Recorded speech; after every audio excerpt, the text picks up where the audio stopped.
Hey guys, Ron Partain, Untold History. Apologize, I have not been uploading some things recently. I'm on the road. I'm in Kansas City, and it's been a long drive. So I actually brought my cat with me. Oh, she's been a warrior.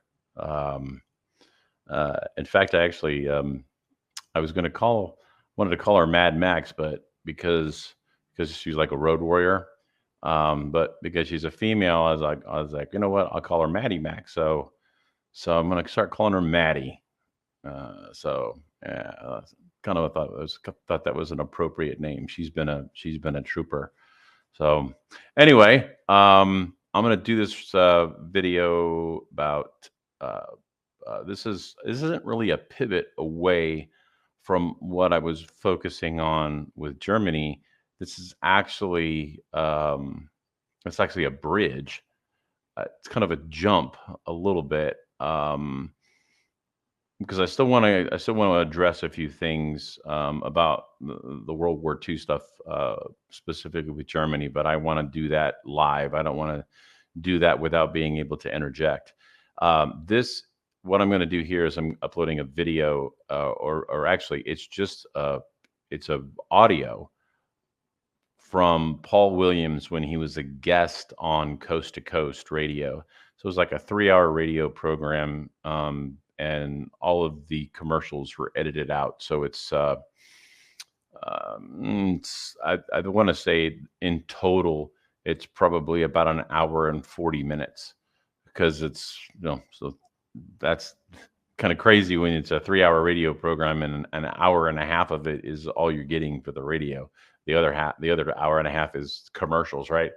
So the first two segments, um, well, the first 2 hours are him giving him talking about stuff, and then the last hour, which is like 40 minutes, I think each one, is him talking about or it's him answering callers' questions and whatnot. So um, I think you're going to get a lot out of this. This is actually really interesting stuff. I want to dive a lot deeper into Gladio because I mean, so many of the problems that we experience in this country can be traced back to the formation of the CIA. I mean, it goes back to the Federal Reserve. It goes back to the foundations. If you listen to the video that I did, or the interview of Norman Dodd, I mean, I saw the video count on, or the view count on that, and it was really low. And you know, if I could encourage you guys, if you haven't seen that, to go watch it, and if you've seen it, go watch it again. It is, in my opinion, the Norman Dodd video is one of the most important interviews done ever. I mean, talking about the merging of communism with the merging the United States essentially with Russia, with Soviet Union. So, and I mean, think about it. We fought on the side of the Soviet Union during World War II, and that wasn't by accident. So, anyway, this isn't necessarily a pivot away because they're using in Gladio they're using German people. Reinhard Galen, who was like he came to the United States. They flew him to the United States, and he met with Alan Dulles in like 19, either late 44 or early 45. Um, and basically worked out a deal. And so when the CIA was formed, they put Galen in effect, and Operation Gladio was born. Well, to pay for that, they they used Paul Helliwell's advice of bringing in drugs. That's where the CIA got involved with the drug trafficking. So anyway, this guy Williams, is all of the stuff that he cites in his book. It's all documented, and he talks about that in this. So anyway, just a real quick video on this. A real quick video intro from me on this. I think you guys are going to get a lot out of this. and I'm going to be recording some more stuff. I just when time permits, I just literally been on the road driving most of the time, or driving or sleeping. So, but I am committed to getting some more content put up. So I'll be in Atlanta to my final destination on Wednesday, and when I get there, I'll be able to put some more stuff up. But between then and now, I'm going to try to get a couple of videos up anyway. So. But if not, then this is it until Wednesday. So, but I'm gonna try. It's all gonna be based on time. So, anyway, I hope you guys are doing great. Apologize for not getting up some content, but I need this.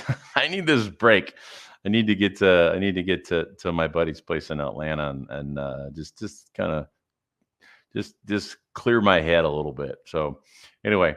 Hope you all are doing well. And if you guys have any comments or whatever, and you want to play in the comment section, if you haven't paid attention, I'm actually pretty active in the comment section, and I interact with everybody who puts comments down there. So if you have something you want to say, by all means, we can chat it up in the comment section. I respond to every comment. So, well, I don't necessarily respond to every comment, but I do engage with people in the comment section. So anyway, hope you all are doing well. Enjoy this, and we'll see you soon. Take care. In a moment, we're going to be talking with Paul Williams. Paul was back with me about 4 years ago. And every time he's on, his stories are riveting. His latest work is called Operation Gladio. I'm going to have him explain what that means. I want you to know that if you happen to be Roman Catholic, as I am, this portion of the program you're going to hear tonight, too, about the Vatican, is not meant to offend you by any means, but it is an integral part of the story. The Pope's involvement and the Vatican's involvement in something that has been going on for a number of years. So in a moment, I'll get right into this with Paul Williams on Coast to Coast AM. Welcome back. Paul Williams, of course, Ph.D., served as a consultant for the FBI, editor, publisher of the Metro in Scranton, Pennsylvania, professor of humanities at the University of Scranton. He has authored more than 20 books. Now, the latest is called Operation Gladio, the Unholy Alliance between, here it goes, the Vatican, the CIA, and the Mafia. Boy, you couldn't pick three more interesting organizations, Paul. Welcome back. It's good to be back, George. Thanks for having me. Boy, this one, I don't want to say it's controversial, but it sure gets to the heart of things, doesn't it? Well, I think it probably is very controversial and very explosive, and I think it's going to upset a lot of people. And before we get into our conversation, George, I'd just like to echo something that you said, and that's about the Roman Catholic Church. My name is Williams, and people will think that this is a Baptist talking about Catholicism. I was born and raised and confirmed and married as a Roman Catholic. I'm really an Irishman. I'm from a generation of Irish miners. And I worked for the Catholic Church for many years. I was a former instructor at the University of Scranton, as you said. I served for many years as the editor for the Fellowship of Catholic Scholars, and I have never meant to bash the Catholic Church. So I have to say that in the beginning. Okay, I am not a Baptist. I am not a Presbyterian. I am a Catholic. I understand. It's a controversial topic here, but it's something that needs to be told. And, when I was talking with my executive producer, Lisa, about this, she says, "Do you want to go here?" And I went, "Absolutely." I said, "We had Paul on before, and what he does is very, very accurate. He does his homework, and there's no hate here. It is a riveting story of what had been going on and what is going on. So let's talk about it. Let's get it out there." So I'm glad you're on tonight, Paul, and I appreciate what you just said, by the way. Oh, thank you, George. Operation Gladio. Explain the title. Okay, Gladio is the name of a covert CIA operation that got underway to stop the spread of communism in Western Europe. And it ended up as an undertaking by the industrial military complex to create the so-called New World Order. The name Gladio comes from gladius. A gladius was a short sword that was used by Roman gladiators to make a kill in the arena. And Operation Gladio, which once again got underway right at the end of World War II, has been responsible for millions of deaths, and it remains in full effect. When this started, how obsessed were they about communism? Oh, when that started in 1945, they were incredibly obsessed with communism, especially after the Yalta Conference, and they realized that the communists had wanted Eastern Europe, they wanted Manchuria, they wanted to spread throughout the world, that they had global aims that would not be confined, and that the threat of communism was even greater than the threat that came from the Third Reich. Alan Dulles came to that decision. He said in 1945, we're fighting the wrong enemy.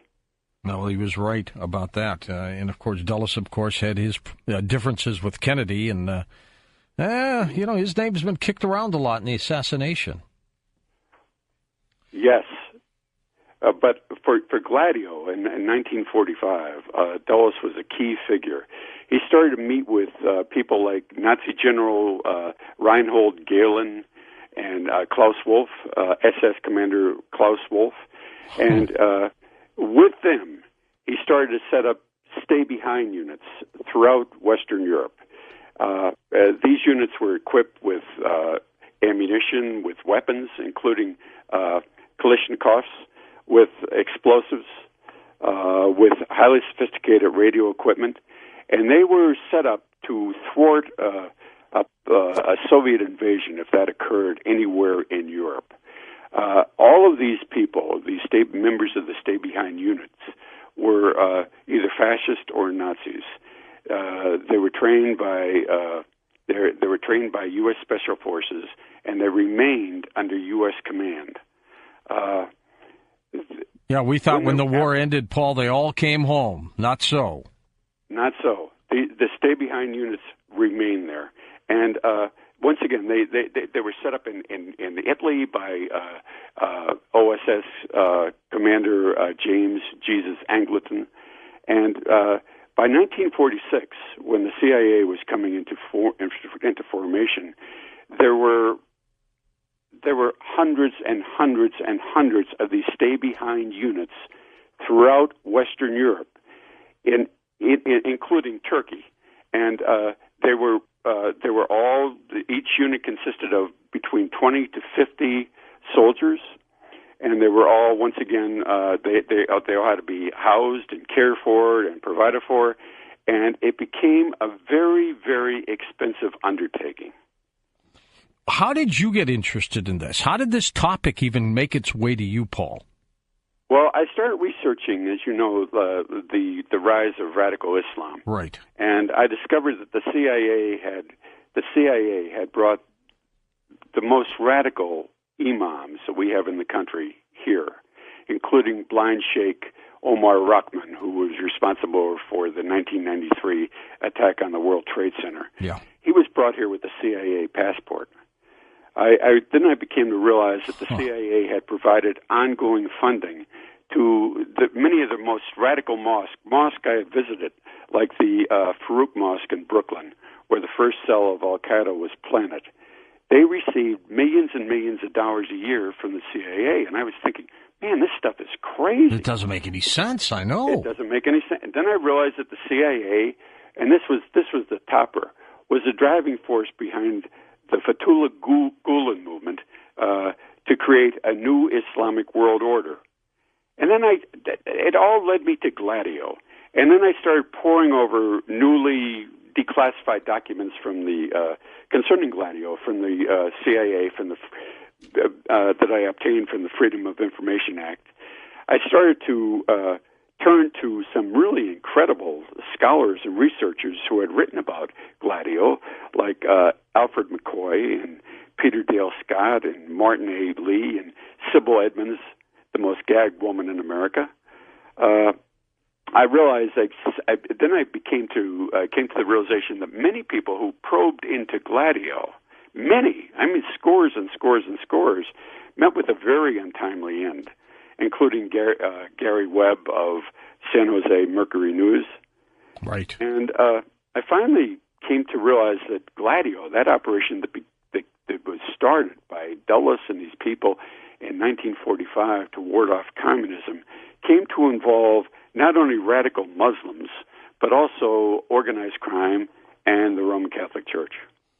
Now, because of that, and because of what happened, it started in 1945, are we in the mess we're in today because of that?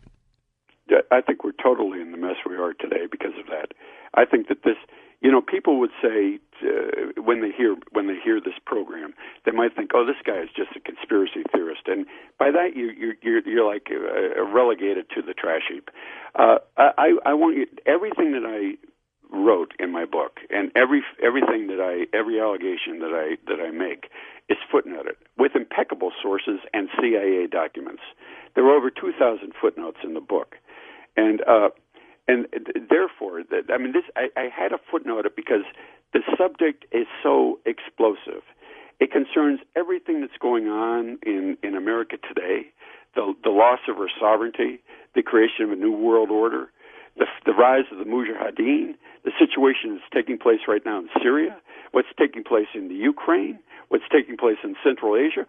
It's an undertaking. Gladio became an undertaking that became monstrous in the greatest extent of that word. Truly monstrous. All right, so let us look at this overall package. I want you to give us just an initial overview, Paul, because we're going to get into this in depth. We're going to talk about the mafia, the CIA, and the Vatican. But give us an overview of this camaraderie between these organizations. Well, the camaraderie, it all started with this, what we were just talking about.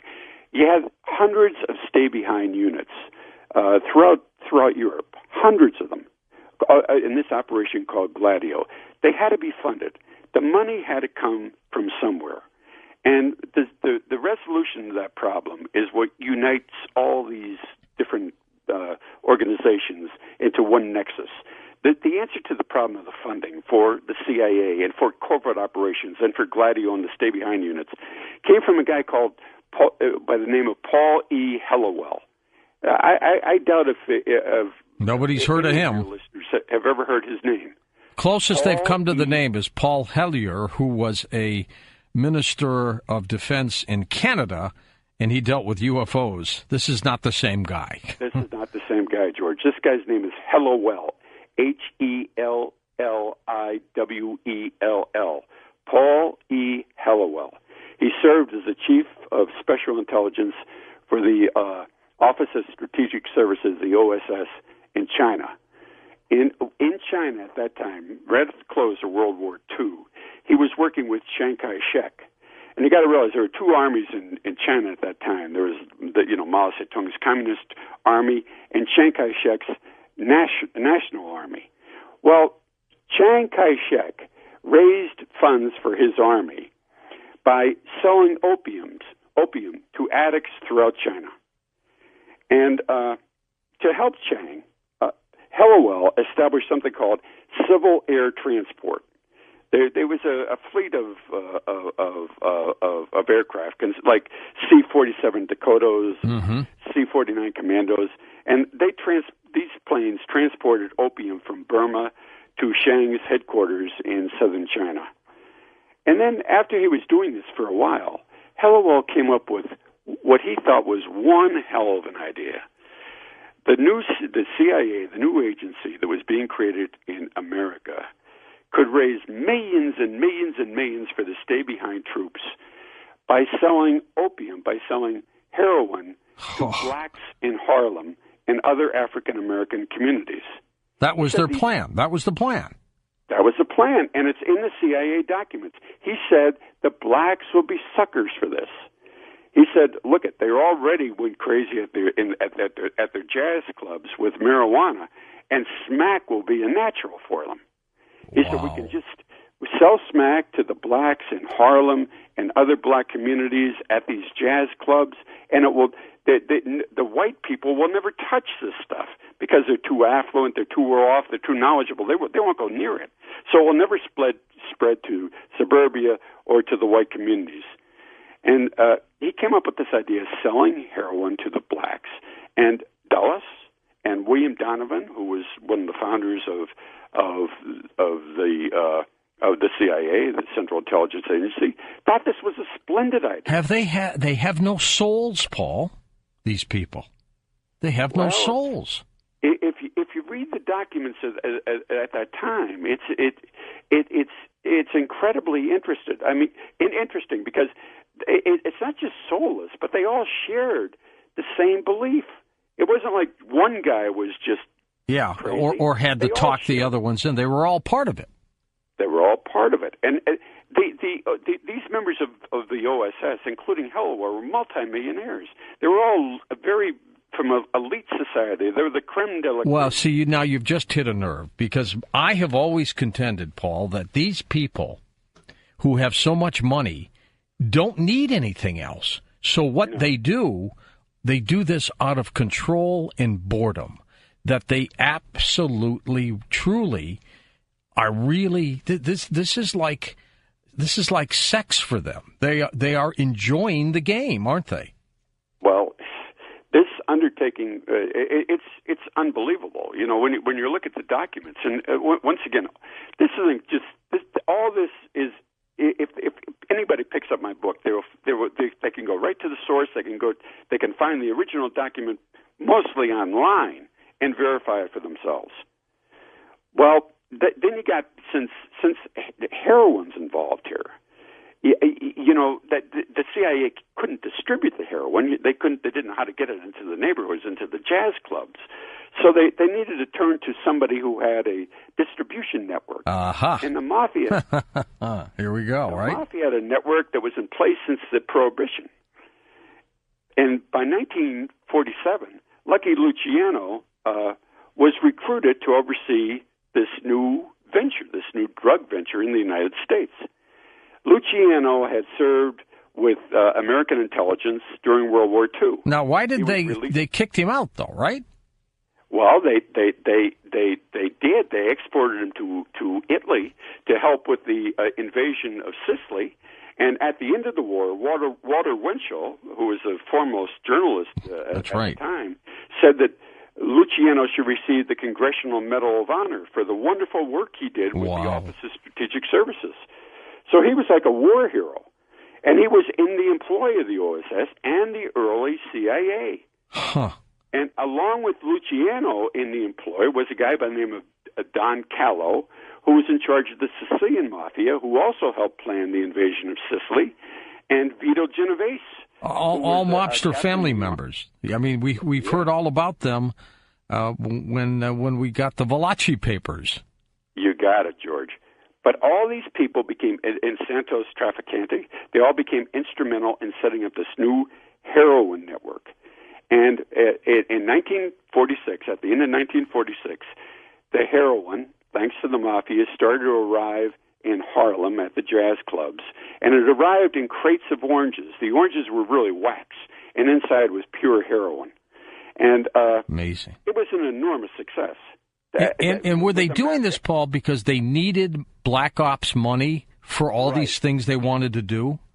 George, that's a good point, because you see, the Black Ops money could not come from a line item budget. It couldn't come from American taxpayers, because American taxpayers didn't want to support foreign armies on foreign soil. That's right. You know, at this enormous cost, and it couldn't come from it couldn't come from any source that they could conceive of other than the drug trade.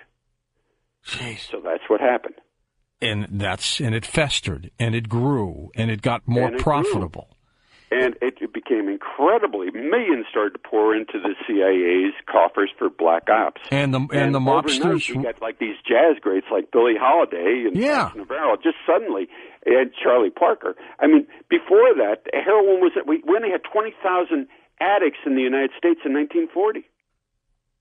Well, it sure exploded, didn't it? It exploded, and these people, all the jazz greats, almost everyone I can think of, became like a hopeless junkie. Yeah, that's right. Now, I assume the mob was skimming, giving a portion, of course, to the CIA, but I'm sure they kept their portion, didn't they?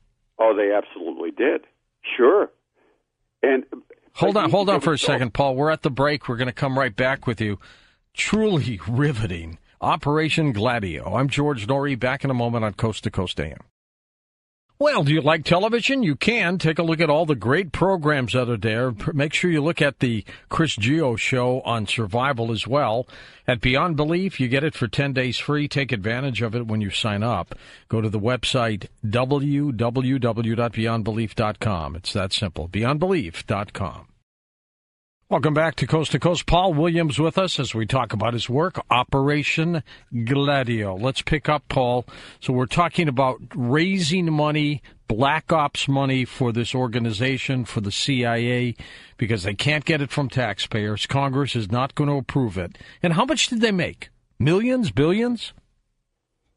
Well, you got to realize that as we're speaking right now, it's $1 trillion business. The heroin's the third most valuable commodity in the world. So I'd say quite a lot of money.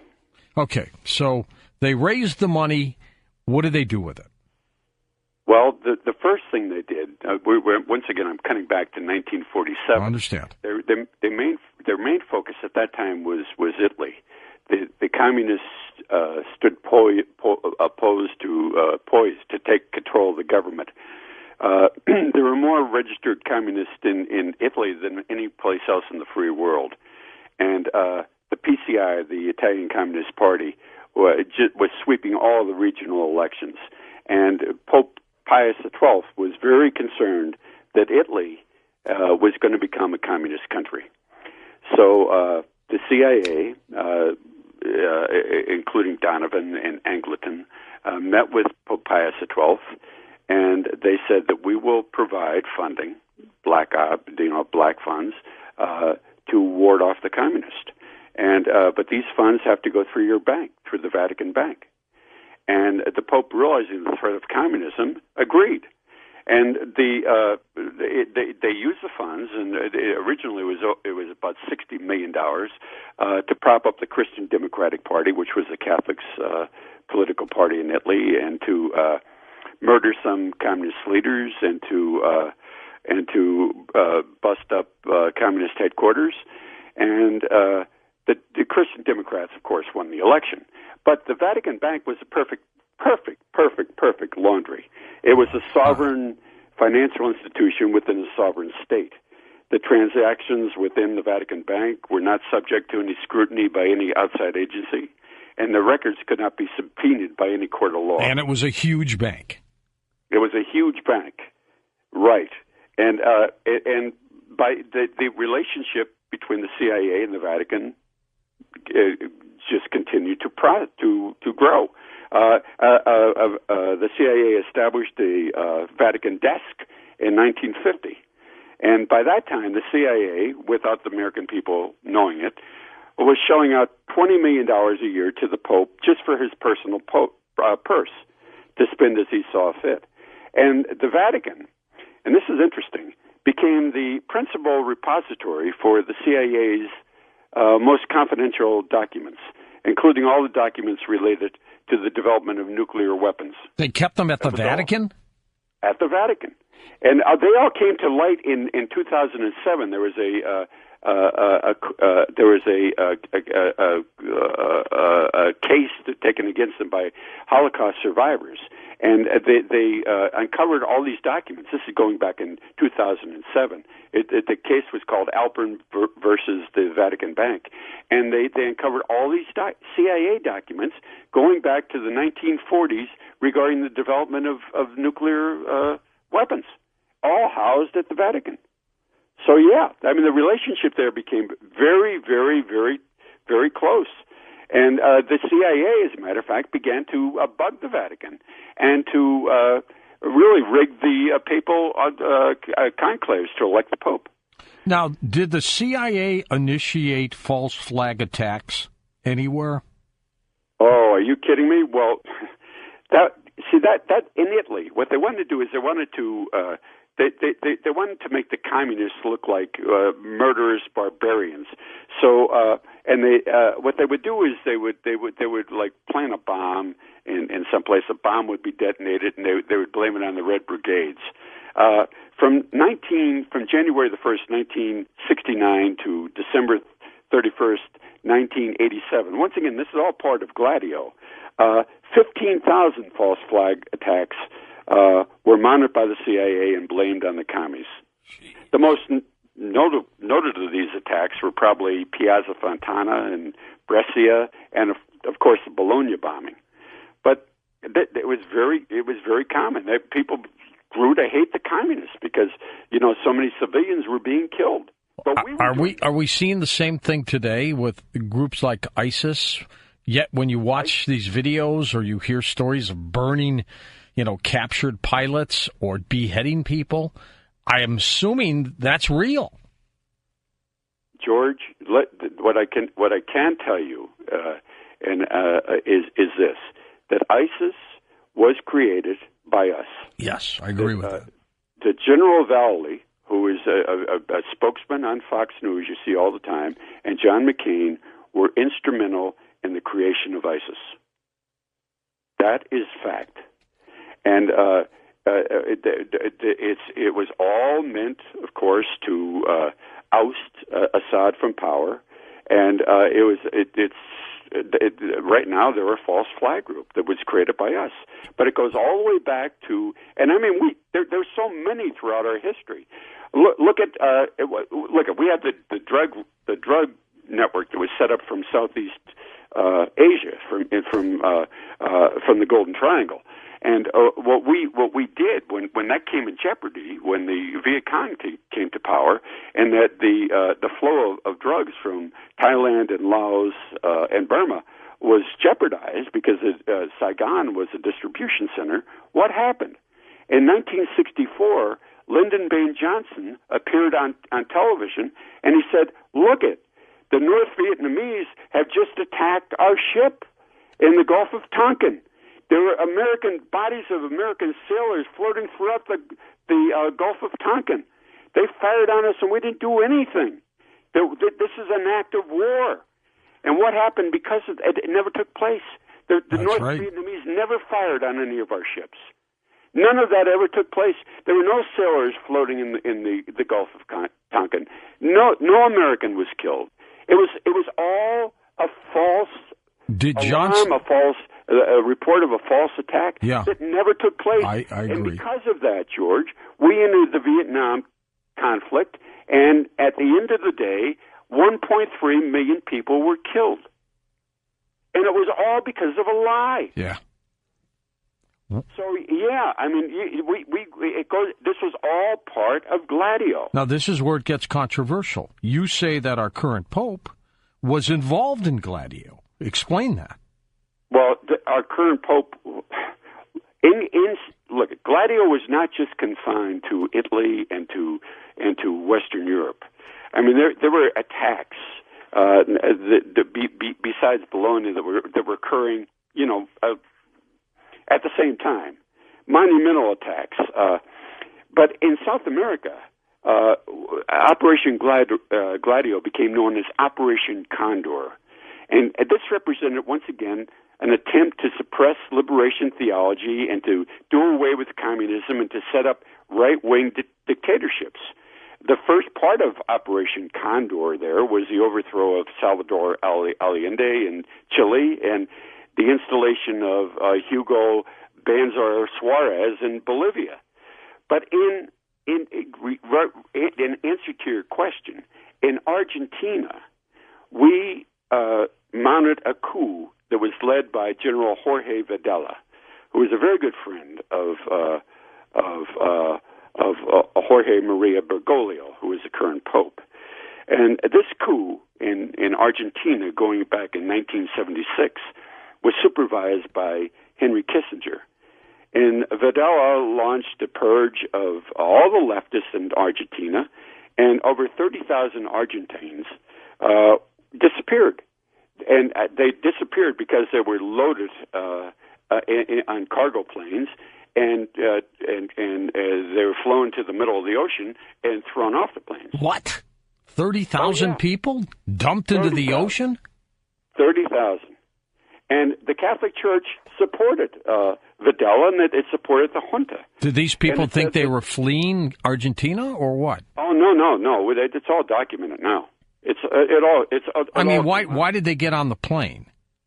They were forced on the plane. Oh, they were forced on the plane. They were rounded up, forced on the plane, in cargo planes, transported over the ocean, and dumped off. And at 30,000, at least 30,000. That's at a minimum disappeared. They're all in these cargo planes. They open up the back door and they probably fly at an angle and they slide down or something, no? And in addition to that, between 1976 and 1983, over 7 dissidents were killed every day in Buenos Aires.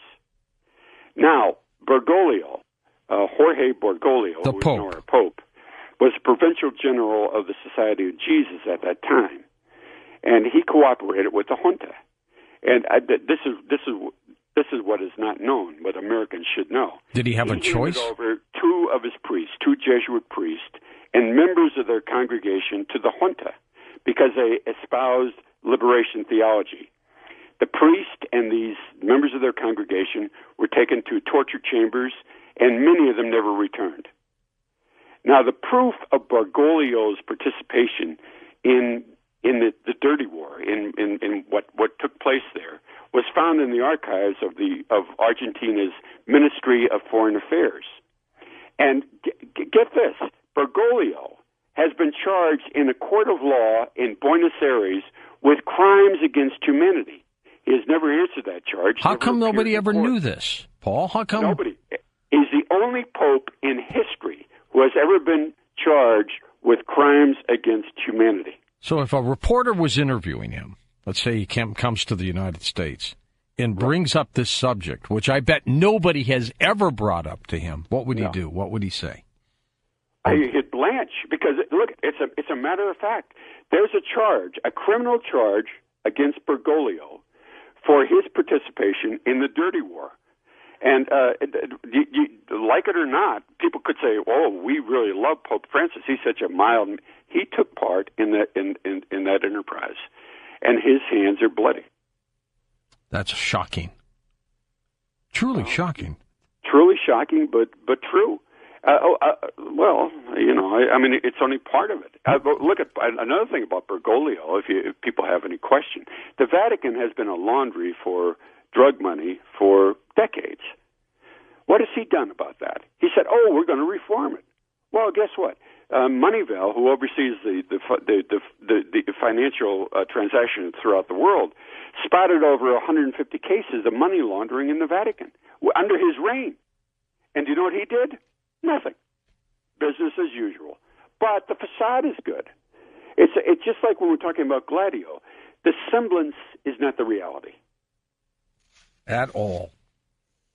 All right, so we're going to come back to that. Now, where was Gladio's involvement in the death of Pope John Paul I? Okay, you got to realize that the CIA had rigged the conclaves. That they like Paul VI worked with the OSS for years during World War II. He was a beneficiary of the CIA's largesse when he was an archbishop. So when he was elected, he was the CIA's man, and so was John Paul I. John Paul I, his real name is Albino Luciani, and Luciani was really a simple man who, according to all reports, was afraid of his own shadow.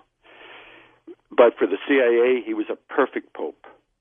He used to when he used to get together with people, he used to talk to them about Pinocchio until they were ready to drop over into a deep sleep. But he was known as being almost a simpleton. And he was the pope who was only there for about 33 days, right? Right. Now, upon his election, Luciani, Pope John Paul I, received a report from Cardinal Villot that the Vatican Bank was serving as a laundry for the Sicilian mafia. And he also learned that members of the Curia, of the lead cardinals in the Holy See, were involved in a host of criminal activities, and that many of them were members of a Masonic lodge called P2. There was a headquarters of Gladio. And to join a Masonic lodge, if you're a Catholic, merits excommunication, immediate. It's a grave violation of canon law. So he received all this documentation. And this guy is not the brightest of people, and he immediately announces that this isn't right. We have to remove Archbishop Marcinkus, who is the head of the Vatican Bank. We have to look into this because we can't have the Vatican being involved in these criminal activities. That's where he made his mistake, right? The next morning, the morning after he made that announcement, George, he was found dead in bed. Ugh. And the Vatican officials, who showed, by the way, he died at like 5:20 in the morning. But 10 minutes later, Vatican officials show up in full attire, like they were full attire, full dress, full regalia, at his chambers, and they remove everything from the bedchambers, everything. They remove the bed clothing, they remove his slippers, they remove everything from the bedstand, the medicine that he used for his low blood pressure, and they made a report that he died peacefully at night of a heart attack while reading Imitation of Christ by St. Thomas à Kempis. Well, he didn't. Later came out the medical reports. He did not die peacefully. His face was contorted into this horrible grimace. His eyes were bulging from their sockets. Was he like suffocated? The bed was covered with vomit. This is the interesting part. Vomit. So much vomit that they had to remove everything, including his slippers. And as soon as he died, George, as soon as at the morning, you think they would call the police or call the doctor? They called two morticians. And the morticians showed up at the papal apartments, and they immediately started to embalm the body. Right there. That's a violation of canon law, too. Huh. Without removing his blood. So everything they wanted to do was to cover that up. Well, they did everything. And then the medical reports that came out that they showed that the Pope was in very good condition. He had never had any sign of a heart condition. People started to ask for an autopsy. The Italian press did, and they turned a deaf ear to that. They wondered why is a Pope embalmed when a Pope should never be embalmed? That they're especially since they can be up for canonization. You can't embalm the body. A body has to show signs of incorruptibility. They can't be embalmed. But Italian officials later decided that he had died from a lethal dosage of digitalis that had been added to his low blood pressure medicine, and the copy of the Imitation of Christ was not in his papal apartments. He had left that at his former residence in Venice. So everything about it was bogus. And 31 days, the day after he announced, "I'm going to look. We have to do something about the Vatican Bank." Bango, he's gone. And they had other banks that the CIA used, right? BBCI, I think. Oh, George, they had the Vatican Bank couldn't handle that flow of cash because you're talking billions of dollars. It's too much. So the CIA established something called the Castle Bank and Trust in Miami and the Cayman Islands. That was set up by Paul Hellowell, who we were talking about before, and Meyer Lansky. And it was joined at the hip to the Mercantile Bank and Trust. And eventually, what's interesting about this Castle Bank and Trust, it immediately went. It immediately vanished into all its assets vanished into thin air. Millions and millions of dollars, poof, gone, in a wink of an eye. The bank's gone. Everything's gone. Bang, it's gone. Then the CIA established the Nugan Hand Bank in Australia to launder money from the Golden Triangle. And the directors of that bank included Guy Parker from the Rand Corporation, Major General Richard C. Cord, Richard Armitage, William Colby, the CIA director, and the head of the Nugan was Admiral Earl Preston Yates, who served as the chief of staff at the U.S. Pacific Command. Paul, when we come back, I want to talk about where do we stand today with Operation Gladio? Is it still going? And if it is, what's happening? But we're talking about a story that one might think was almost unbelievable until you start hearing the facts. Paul Williams with us.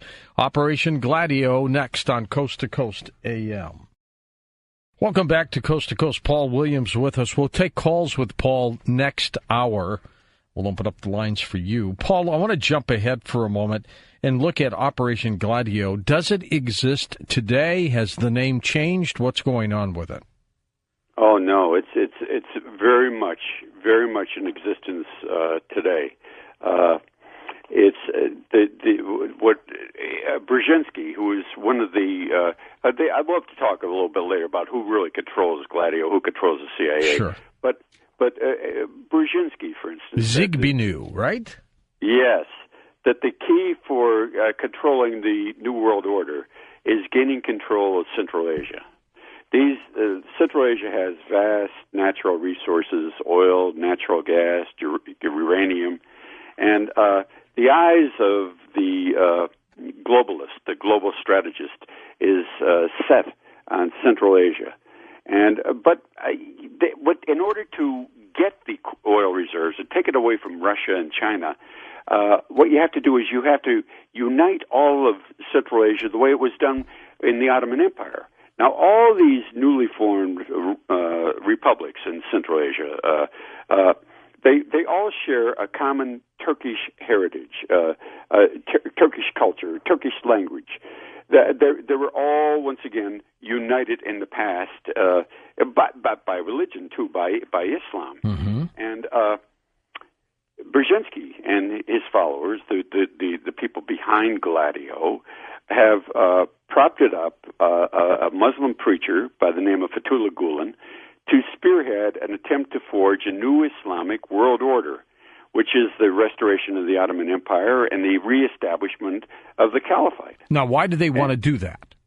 They want to control these resources, the natural resources of Central Asia. Not necessarily those who practice the Islamic faith. No, it's all about money. Okay. The bottom line, like Marx said, more and more money. Economics. Okay. Right. And so, like, you have all these once again these stained countries. They all share Islam, of course, but they're all really Turks. So they prop up this guy called Fethullah Gulen. He was an itinerant Muslim preacher, and he starts preaching in Turkey during the 1990s about the new Islamic world order, bringing the Ottoman Empire back, a new caliphate. With CIA funding, Fethullah Gulen, purchases the leading media outlets in Turkey. He buys up the leading newspapers, the television networks, the radio stations. He purchases universities, businesses, and centralized banks. We're talking about the expenditure of billions and billions and billions of dollars. Gulen establishes in Turkey his own political party called the Justice and Development Party, which seeks in 1999 to topple the Turkey's secular government, to put up this new Islamic world order. Gulen is charged with sedition, and he's forced to leave the country. And thanks to the CIA, he's whisked away, not to Islamabad or someplace like that. He's taken to the Pocono Mountains of Pennsylvania, where he continues to attempt to forge the new Islamic world order. From his place in Pennsylvania, and I've visited there several times, he has established hundreds of schools throughout Turkey and Central Asia. They're all aimed at uniting students in the creation of a universal caliphate. The schools throughout Central Asia are staffed by English teachers who are CIA operatives. He has also set up, thanks to U.S. taxpayers, hundreds of schools throughout the United States. And these schools exist for one purpose, which is to bring about this new Islamic world order. Now, recently, thanks to such outstanding spooks, CIA spooks as Morton Abramovich and Graham Fuller, Gulen has been granted a permanent U.S. residency status on the grounds that he's a noted scholar and a wonderful educator, an educator par none. Well, Gulen can't speak a word of English. He has never written a book. He has never delivered a lecture, and he has a third-grade education. But according to the court records that I unearthed regarding his permanent residency status, get this, George, Gulen has, now you got to realize this guy's third-grade education, came from nowhere, a Muslim preacher, has $50 billion in assets. 50 billion? Billion, right. Nice. So that thing, the people in Turkey all know about Gulen. They all know about the CIA, and I'm popular. Well, my book Operation Gladio will sell very well there. In the United States, most people don't know. Well, let me ask you this, Paul. Though we've got an emissary out there, so-called Vladimir Putin, out there in Russia, trying to do his thing. Totally opposite of what the CIA-driven group is trying to do. Right. When did they eventually really butt heads? I don't think it's the Ukraine. When is it going to really explode? Well, that is really, in Ukraine, of course, right now you have false flag attacks that are, they're everywhere. Blamed on the people in the Ukraine who are Russians, who are supporters of Putin, and they're really these assassinations, these shootings into the crowds and stuff are. Even like that disappearance of that Malaysian jet, all that is very, very, very questionable. And the fingerprints of the CIA are all over all of it. But it started. It has really never stopped. Even with the fall of the Soviet Union, no matter what Russia has done, we continue to depict them as like the utmost enemy that has to be destroyed. Putin is the only one who has stood up to radical Islam. Putin is a good look at. Putin established a huge cross in Syria. Putin, is a nationalist. Unlike the globalist, he doesn't want to create a new world order. He wants Russia, just like Americans should define their country as a place with borders and as a people who are united by blood and heritage, not by a piece of paper. So Putin is the enemy for the New World Order. He's the enemy of the Council on Foreign Relations, of the Trilateral Commission, and therefore, he has to be depicted in the worst possible terms. There's even talk among neoconservatives right now of going to war with Russia. It is absolutely crazy. I saw a story. Again, it's internet-based. So you got to take it with a grain of salt. That Putin is going to release a report saying that 9/11 was a false flag and that it was done within the United States. Now, I don't know if that's just internet chatter or what, but I'm starting to hear that, Paul. Have you heard that? I've heard that too. I've heard that too. Well, let's realize, that there's something very suspicious about the events surrounding 9/11 and our involvement in Afghanistan. And by the way, I want folks to know again that you have been a consultant to the FBI. You're just not some guy flying in with a bunch of theories here. Go ahead. Right, well, even more than that, I am primarily a journalist, and they had a background in PhD. I studied with monks, as a matter of fact, patristics and Latin at St. Mary's Abbey in Morristown, New Jersey. But I had that training to unearth facts that way and to pay attention to details. But I am only a journalist. I gather information and I report it. And I document everything that I say. Everything is documented, very carefully in the book. But we created this. Going back to what we were talking about, we created the Mujahideen. We trained them. We did. That was Bin Laden's group, right? We supplied them with weapons. Between 1979 and 1989, the CIA provided more than $3 billion in black aid to the Mujahideen, who became the Taliban, and we wanted to get them to get the Soviets out, which they did. Then they became the Taliban, and then we had problems with them. What happened? But George, the Taliban were a group of students who were from Pakistan who were concerned about the conditions in Afghanistan and invaded the country. Their interest was in Afghanistan. The Taliban had nothing to do with 9/11.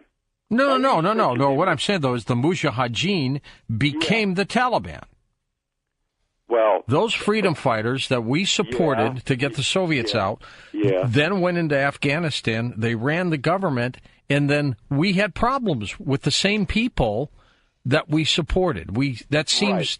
Well, do you know what the problem was? And on January 27th, 2000, the Taliban, who was now in control of Afghanistan, announced a ban on poppy production. That's right. That was their death knell. That was it. January 27th, 2000. And didn't they protest? They protested a pipeline? Yeah, but the poppy harvest at that time fell from 4,600 tons in 1999 to 81 tons in 2001. Look, the source of all of the covert funding of all these operations of the creation of the new world order all depends on heroin. All drugs. So the poppy fields are being eradicated, and guess what happens? 9/11, and guess what? We have to invade Afghanistan. Well, you can kind of understand that, George. Yeah, because I see that. Heroin is now a $1 trillion business. That narco dollars are really the lifeblood of our economy. Have we given the cocaine profits to the cartels? Have we just simply said, "All right, you folks can deal with the coke. We're gonna just handle the heroin"? Oh no! We handle the cocaine as well. You got to realize that we mounted that the coup in Bolivia with Hugo Benzer Suarez, and to fund that coup, the CIA planted coca trees throughout Bolivia, and the coca was exported to the Colombian drug cartels for refinement into cocaine. And in this way, once again, going back in the early 70s, the CIA entered into the cocaine business. And the funding from the cocaine was laundered through Vatican holding companies in Panama and the Bahamas. Are you ever concerned about your safety? Am I concerned? Yeah. I mean, listen, look at the things you're saying. But it's all true. Well, it's not a matter of that. Aren't you concerned that someone's going to kind of follow you? George, I'm an Irishman and I'm 70 years old. If somebody wants to plug me, okay. I mean, it'd be better than going to an old age home.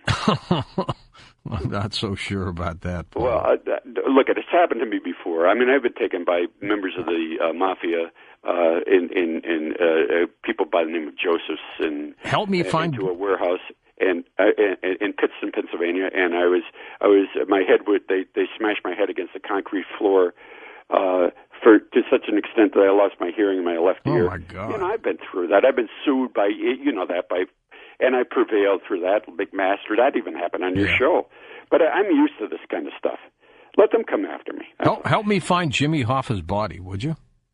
Well, you know where Jimmy Hoffa's body is. I mean, that came in and they paint houses. Jimmy Hoffa's body is related to Russell Buffalino. Yeah. That name came up quite a bit during those days. Yeah. It sure does. Okay. Back to cocaine. So anyway, so that's what Gary Webb, documented that, came up with all those findings, and he too met an untimely end. Did they ever get into methamphetamine? Well, I don't know about that, but cocaine. Yeah, one company that was used for the cocaine profits that the cartels used to use was called Cisalpine Overseas Bank in the Bahamas, and that was really set up by the Vatican. Jeez. It was a beautiful operation. Cisalpine consisted of, it was a bank, and it consisted of a desk, a secretary, and a telephone. And on any given day, they received $75 million in deposits. In cash. In cash. Somebody would fly there, and off they'd go. Yep. Cisalpine was owned by the Vatican. Marcinkus, the head of the Vatican Bank, sat on the board. And once it went into the bank, then where did it go? Well, a lot of it, was channeled back into the Vatican, and a lot of it was used by the CIA to purchase arms. Remember that by purchasing arms for these right-wing groups and to mount coups throughout Central America and throughout Latin America that were persistent, for decades. If we weren't doing it, we being the CIA, would somebody else be doing it? No. You don't think so? I don't think anybody else is quite that evil. And once again, it's not you got to look, George, who is behind these operations. It's not like the ordinary CIA, spy rings, right? It really isn't that. Who's in charge of Gladio? Well, the CIA at the time of its inception it was a very elite organization. Its members came from Wall Street, from the national news media. Almost all of them were from Ivy League schools. The list includes Alan Dulles, who was a senior partner of Sullivan and Cromwell on Wall Street. Philip Graham, the owner of the Washington Post. William F. Buckley, whom I used to write for, Yale graduate and the son of a prominent oil baron. Mm-hmm. Chiaffi, the principal heir of the Mellon banking fortune. Members of the Vanderbilt, Carnegie, Rockefeller, and DuPont families. They were the ones that set up the CIA. And they had one thing in common. They were all members of the Council on Foreign Relations. Ah, yes, the good CFR. CFR. And the CFR, according to Rear Admiral Chester Ward, was a member of a very prominent member of CFR. So the purpose of the CFR is the elimination of American sovereignty and the creation of a one-world government. Well, they've been trying to do that, but they can't seem to get there. They are there. What do you mean There's are a World there? Bank. George, there's a World Bank. There's a World Court. You remember that situation in McMaster? They wanted to try me in The Hague. Yeah. I'm an American. Yeah. What I said to you as an American. I was carried over the airwaves. I was sued in Canada, and they wanted to try me in The Hague. How did you get out of that? I won. I never apologized. I never retracted. Did you have to get a lawyer or what? Oh yeah. What yeah. would that cost you? A fortune. I bet. Oh yeah. I mean, but I mean, what the heck? I mean, my wife has stood by me, and what the heck? Why do you? Well, let me ask you this: wouldn't your life be a little easier, a little more pleasant, if you weren't covering these kinds of stories? I'm going to tell you, George, I had the most pleasant wife. I've been married to her for 43 years. I mean, I have the greatest wife in the world. I'm not kidding. She's beautiful, and she's nice, and she's not like me at all. I mean, I'm too Irish. But wouldn't your life be easier if you didn't do these stories? If I didn't do these stories, I wouldn't be on Coast to Coast at this hour in the dead of night. No, George Norrie, and that's just what I want to do. And that's what you want to do, and that's what you're going to get. There you go. All right. How about the Trilateral Commission? Who the heck are they? Same people? Oh, the Trilateral Commission within the Council on Foreign Relations. By the way, going back to them just for a second, since the close of World War II, you look at who controls the State Department. The State Department controls everything that we do internationally. So who's been in control of the State Department? Dean Acheson, John Foster Dulles, Dean Rusk, William Rogers, Henry Kissinger, Cyrus Vance, Warren Christopher, Edmund Muskie, Alexander Haig, George Shultz, James Baker, Warren Christopher, Madeleine Albright, Colin Powell, Condoleezza Rice, Hillary Clinton, John Kerry, all have one thing in common. They're all members of the Council on Foreign Relations. And that's why we haven't had any change in direction of our policy in decades. And we never will. Yeah. We never will. But the Trilateral Commission, David Rockefeller formed an elite group within the Trilateral Commission in 1973. And ostensibly, the purpose of the Trilateral Commission is to foster closer cooperation among North America, Western Europe, and Japan. But according to Barry Goldwater, who I really believed, God rest his soul, the Trilateral Commission was really set up to be a skillful, coordinated effort to seize control consolidate the four centers of power. Paul, I'm going to talk more about some of these incredible conspiracies when we come back. Well, next hour, you know what that means. We open up the phone lines from all over the planet and let you take some phone calls here and questions with Paul Williams, as he has written a book called Operation Gladio. And there's more to come when we come right back on Coast to Coast AM. And welcome back to Coast. Paul Williams with us. Paul, are these people acting at all at our behest, trying to do things for us? No. I don't think so, George. I think that the interest. You mean for America? Yeah, for us, no, America. They want to do away with America. They want to do away with all our sovereignty.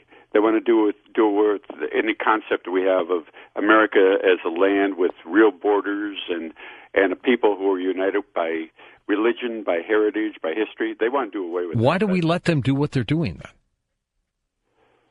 Why? Because, George, they are. It's very nefarious. For instance, I can answer the question: why can you only hear a report like this on your show? And that's because they have tentacles everywhere. They initiated in the 1960s something called Operation Nightingale. Are you aware of that? Is this when they sprayed us in St. Louis and places like that? No, that was where it was an effort. It's Nightingale once again. It was established to gain control of the press, and they said that they did that. They took over entire news agencies: ABC, NBC, the Associated Press, Reuters, leading journalists from CBS, Time, the New York Times, Washington Post, and it was all to control. It was an effort to unite the media in support of the CIA's efforts to make the world safe for democracy. And they could only make the world safe for democracy by issuing false reports and turning a blind eye to real developments. That's why even to this day, you're not going to be able to hear. Everybody in Europe knows about Gladio. The European Parliament condemned it. The Italian Parliament condemned it. It made headline news throughout the world, except here, because Nightingale still persist. Is it as big, Paul? Is it as big today as it was back in 1945 when it started? It's infinitely bigger. Wow. Oh yeah, you can't. Yeah, even a couple of years, and every year it grows exponentially. Because a couple of years ago, I could at least be on Fox News talking about some of this, but not anymore. I mean, Murdoch is a leading figure in the Council on Foreign Relations and Trilateral. The News Corporation, the Council on Foreign Relations has business partners. News Corporation is very big in that. Lockheed Martin, all the big banks, all the international banks, they're all part of that. It's nefarious. You don't think that I would be invited by Rick Warren, for instance, to speak to his church about what's happening at the Vatican? I mean, that would never happen. I'm not going to be invited on O'Reilly to talk about, what the News Corporation is doing with the New World Order. The only place I'm going to end up is the place where I want to be, and that's right here at Coast to Coast with George Norrie. Well, here you are. Here I am. Well, it's the truth, though, and what I said, everything I said, including everything about the heroin. Heroin, by the way, what's interesting is the way it's currently coming into the country. It comes in. A lot of it comes in with people with diplomatic passports. Many of them are Turks. And they just come in with suitcases loaded with heroin, and they have diplomatic immunity. And there's been news reports that have been substantiated about the Turks coming in with.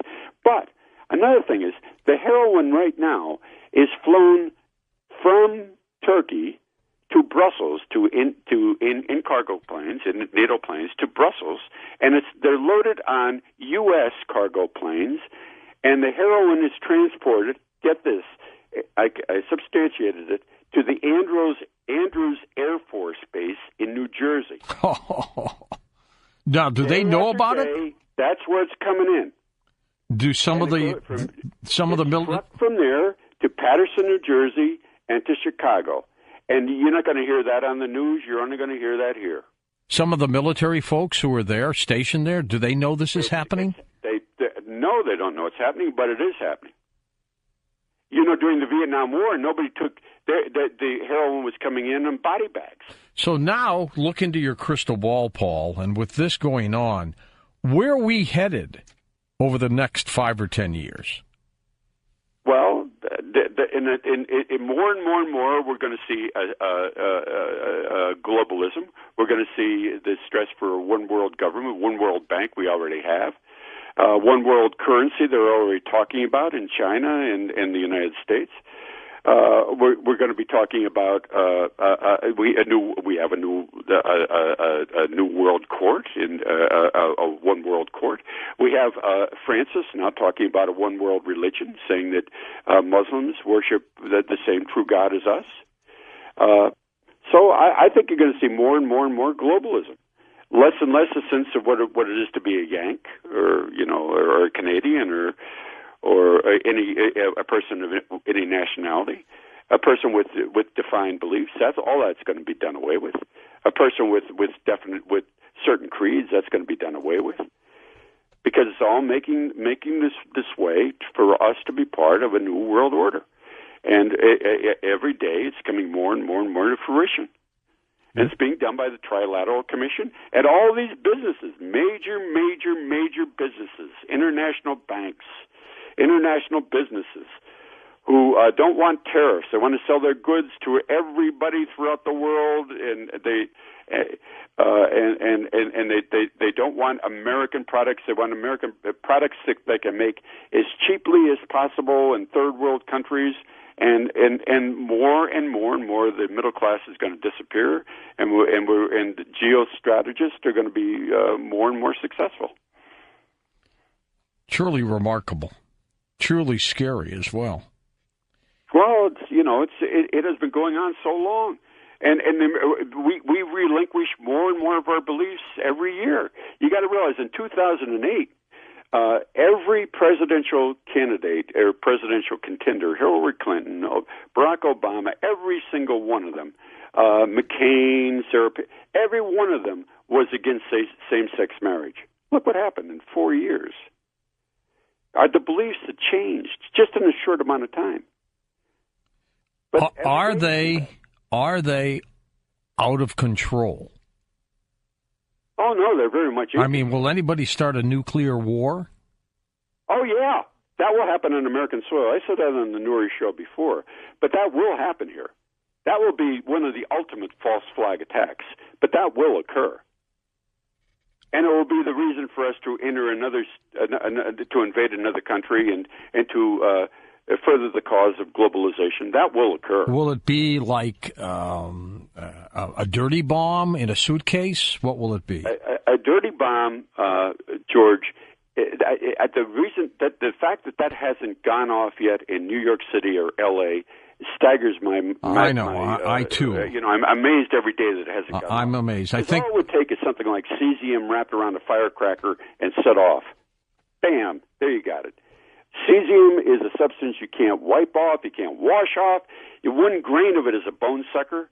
Your entire all your internal organs will turn to mush. You'll be dead in a matter of weeks, like Yevtushenko. And if it's on a building, you can't scrape it off. You can't get it off. You have to take that entire building and put it in a dedicated landfill. Can't get it off a tree without cutting it down. Can't get it from the earth. Can't get it from the birds. I'm amazed that hasn't happened yet. Well, maybe it hasn't happened yet because they don't need it to happen yet because they've got everything under control so far. Well, everything is quasi under control, but you got to realize that, look, the false flag attacks have continually, in 1998, for instance, Bill Clinton and Madeleine Albright called for us to go to intervene in Kosovo. Do you remember and they claimed, they said, the ethnic Albanians there are being massacred by Slobodan Milosevic and they're being tossed in the gutter. Wag the dog, right? Yeah. And none of that happened. None of that happened. No. And in the wake of our intervention there, the Albanians, who were part of Al Qaeda at that time, have destroyed hundreds of Christian churches. Of the 200,000 Serbs who lived in Kosovo, only 400 are there now. Well, now let's talk about false flags. I mean, here we are, this Jordanian pilot, the guy was burned to death. Or are you saying that's all faked and none of this is happening? I'm saying that right now you have to be like a barnyard chicken to be able to pick the corn, the kernels of corn from the manure. Now, I know regarding Kosovo, that was a false flag. I know regarding Vietnam was a false flag. I know that the George H.W. Bush, when he was saying that Saddam Hussein was taking Kuwaiti babies, that was not happening. Tossing them on the floor. I know that was a false flag attack. It brought us into. I think that a lot of the things that occurred with the so-called Operation Enduring Freedom was a result of false flag. Going into Iraq was a false flag. Yep. There were no weapons of mass destruction. No, it's all false flag. And of the thousands of Americans who died, and in fact that the false flags come to light, there's never outrage. How about that, George? Well, there is outrage in the alternative media and the internet, but that's even like that's the about Vietnam vets when they found out about the Gulf of Tonkin that it was all bogus. You think there would be at least screams? Well, to me, that's treason. It's treason to do that. What they did was McNamara part of that. Oh yeah, they all knew about it. McNamara became, as you know, the head of the World Bank. After that, that's right. Well, he's passed on now. He's. Oh yeah. How many? What did we do? Lost about 45,000 men, soldiers, during Vietnam. Oh yeah. Tragic. And what did it accomplish? Nothing. Yeah, no, none of all of these the wars that we have been engaged in since World War II have accomplished nothing. Korea, Vietnam, just Persian death, Gulf. just death and devastation. Yeah, and of course, a lot of it continues to be fueled by heroin. That's one thing that the outcome. All right, let's go back to the Vatican for a moment. Okay. So the Pope's there, and here we are. Yeah. Was the original Pope Benedict? Was he forced to resign? That was unprecedented. Well, the thing about Benedict is you got to realize that. So much was taking place at that time. I mean, you had scandal after scandal. You had the pedophilia plague. Out of control. Out of control. You had, and I think he just gave up. But you look at the situation of the Vatican right now. Within the past decade, infant baptism in the Roman Catholic Church in America has declined 42.4%. Adult baptism 51.2%. Communion 43.6%. Yet the people are being born. It's not like the birth rate is that low. Look at four Catholics are leaving the church for every one convert, and in Europe it's infinitely worse. And the Pope who presided over the greatest decline in church history, the Pope who presided over the greatest financial debacle scandals in church history, the Pope who turned a blind eye to the pedophilia plague that was erupting all around him, has been canonized. Explain that to me. Yeah. Doesn't make any sense, does it? And then we have on the throne right now, with an 80-some% approval rate, a Pope who has been charged with crimes against humanity. I mean, publicly, he's like a god to everybody. Well, they should look into him. I mean, people should look into Jorge Bergoglio. Nobody's going to do that. What he did during the Dirty War, and to his ties to the CIA. Did anybody even bring that up when he was getting his papacy? Nobody brought it up. Because why? They're embarrassed to, or what? I mean, here's my question. Like a budding reporter or network correspondent gets an opportunity to interview the Pope. I guess the first question out of their mouths is not going to be, were you involved in Operation Gladio? And why were you charged with crimes against humanity? Right, and here they are. It's written right here in this dirty war in Argentina and all. Nobody's going to do that right away. No. But no. That sure would be an interesting take, wouldn't it? It would, but you got to realize he's part of. There are people right now who are protected by the press, and there are people who, like Gulen, for instance. I mean, he's manufactured by the CIA. Now, the CIA, at some point, does do its job to try to get us information, intelligence, which a nation needs to have. Don't you agree? No, I don't think so. I think that, why not? In the beginning, in 1947, when the CIA was formed, a lot of people had questions whether we really needed a post-war intelligence operation, and the fact that this operation has resulted in in really genocide, the murders of tens of thousands of people. Operations that are nightmarish in scope and given rise to the Trilateral Commission and the global strategies. No, I think we would have been far better off if that agency had never been formed. You really do? I do. And you think to go at it without any kind of intelligence network behind it? Well, unfortunately, and I hate to say this, in a lot of the terrible situations that are taking place in the world today, from the Ukraine to Syria, look at in Libya, Egypt. They're all falling apart, aren't they? Yeah, but we're the instigators. Oh, I know that. Yeah, but and it's all from Central Intelligence. Do we want them to fall apart? Well, look at. I mean, how can we screw everything up so badly? Yeah, why? I mean, why involve ourselves in the affairs of other people to that extent, where we have to puppeteer it? I think that's really the danger. Why do we have to control them? If the people in Bangladesh, okay, if they want to worship monkey gods and if they want to eat their manure, okay. I mean, we don't need to go there and topple their government, take control, and we don't need to do that. I think what we should be doing as a United Nations is fighting groups like the Boko Haram group that go in there and kill and kidnap and maim. That's what we should be protecting people from, don't you think? But George, you got to realize that ISIS was created by us. Are we behind what they're doing now? Now.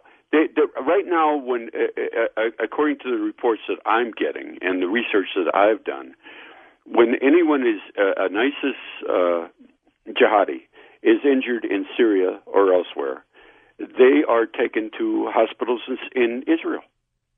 That's weird. Well, look at. Are we dealing with two different groups? No, Israel's part of the whole plan.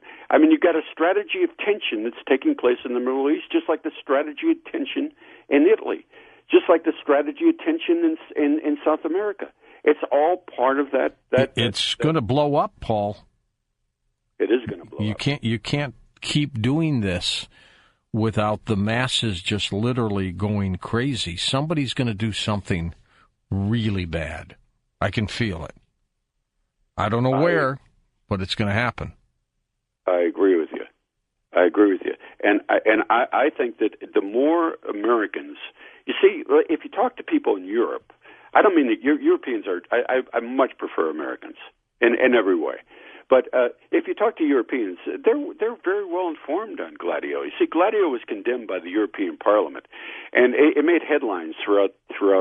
So if I'm talking about these things, about false flag attacks and what occurred there, they're very cognizant of that.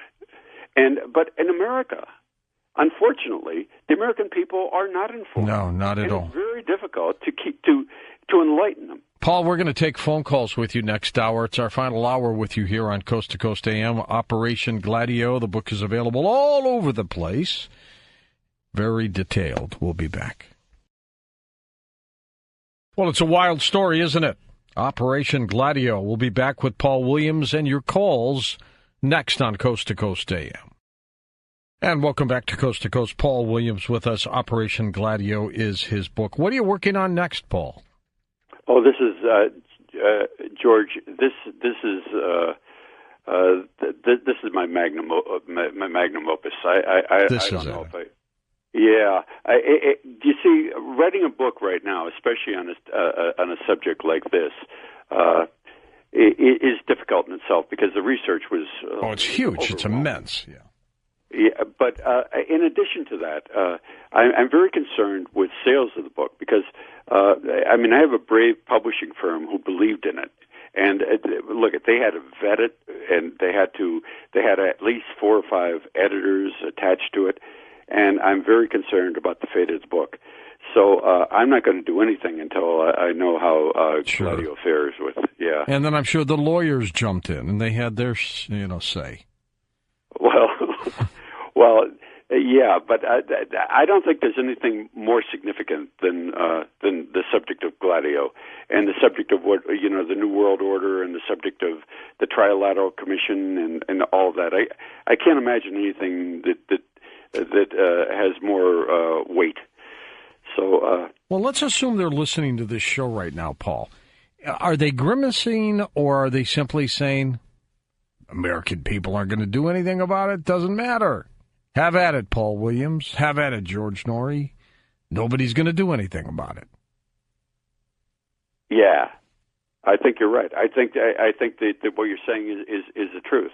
I think that the fact that they haven't been challenged, that the fact that they do control the media, that the fact that all major big business is involved with the Council on Foreign Relations and global economy and a global political strategy.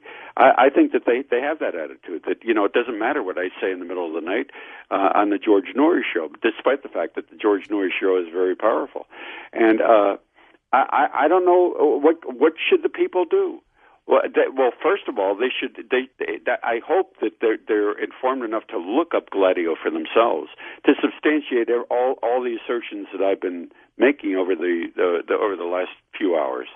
That they become aware that we have been involved in covert undertakings that have been horrific, and that have resulted in genocide and mass murder and financial devastation. That the semblance that you see is not the reality. That there are real forces working in the shadows that manipulate almost everything that the American people see and do and think. That they can manipulate your thoughts and your beliefs. But I think the more people become aware through shows like this, I think a show like this is vitally important. So I'm delighted to do it. And I just hope and pray that at the close of this conversation, the people will look into Gladio and will look into what the CIA is doing. And will look into our involvement in false flag attacks throughout the world. They will. Now, if I do that, then I've done a powerful amount of good. I'm going to ask you several names. Tell me if that was part of Gladio, and then we'll go to calls. The assassination of JFK. Yeah. The assassination of Martin Luther King. Yeah. Robert Kennedy. Yeah. Marilyn Monroe. No. Princess Diana. I don't think so. It could be. I didn't look into her to the extent that I've looked into the other people that you're mentioning. And Princess Di? No, I haven't looked into her because, she's kind of a fluff figure. The other ones were substantial. So why squeeze out? Assassination is incredible. Look, at 80% of the American people know what happened with the Kennedy assassination. That the reports are not accurate. But once again, once you question that, you're labeled a conspiracy theorist, and that relegates you to the junk heap of the media. Was Hoover part of all of this? Hoover was not. Hoover was at odds with the CIA from the time of its inception. So I'm not aware that even the FBI, since it's a domestic agency, really played that key of a figure in the operation, and because once again it was all international, and it all concerned the FBI. You got to realize that even they were prohibited because they were not informed of making a major drug bust did not occur in the United States until late into the 1970s, despite the fact that heroin had become a plague. So that in itself is very telling that the FBI was not aware of what the CIA was doing. All right, let's go to some of the calls now as they line up for you. We will start by going to Eugene, Oregon. Stephen's turn on Coast to Coast. Stephen, go ahead, sir. Hey, it's my pleasure, George and Paul. Thank you. And, Paul, I just want to thank you so much. You're such a breath of fresh air, and everything you're saying is so factual. It's just, you're spot on. You really give me hope. Well, God bless you. Yeah, I mean, you are. I mean, and for all the Coast listeners out there, this guy, Paul, is telling you what exactly is going on in this country and the world. And if you don't believe it, you just got to go out and search it for yourself. Get off the mainstream media and go find some alternative places to find your news, because it's all there. You just got to look for it. It's there, all of it. But anyway, I wanted to mention, Paul, that I've been following this stuff for 30 years, and when you've been following it, you see it fall into place day by day by day. And I can remember back when on the people in the CFR, you couldn't find them. You had to really dig around to find their names. Now they have a website, and everybody that's a part of the CFR is there. It's crazy. And what's interesting is not only the list of people who are members of the CFR, but the list of corporations that are involved in CFR as well. I think that's scary. What do you think is the scariest part of all of this, Paul, when you started researching it? From 45 to even now, is there a single one thing that just knocks you out? The thing that I think the thing that really knocked me out was the control that the CIA and these other people that we're talking about have of the drug trade, and how they unleash that upon us, and how it serves a very, very nefarious purpose. So I think that, and the fact that it's still going on, and people are still not aware that, like the troops in Afghanistan. Look, they couldn't fire at the enemy, but one thing that they really couldn't do is they couldn't step on the poppies. They couldn't go into the poppy fields. Look, we had a chance in Afghanistan to eradicate all those poppy fields. Oh, we didn't want to do it. We had an opportunity to end it all, and yet heroin flowed in here as never before. And the fact that heroin can flow in the way it does shows me that anything can flow into this country. Do we have American troops guarding those poppy fields? Yep. Yep. I had nephews over there. I just talked to a young man who came back, but definitely, yep. They're there. You were not allowed to go into the poppy fields. You weren't allowed to step on one crop.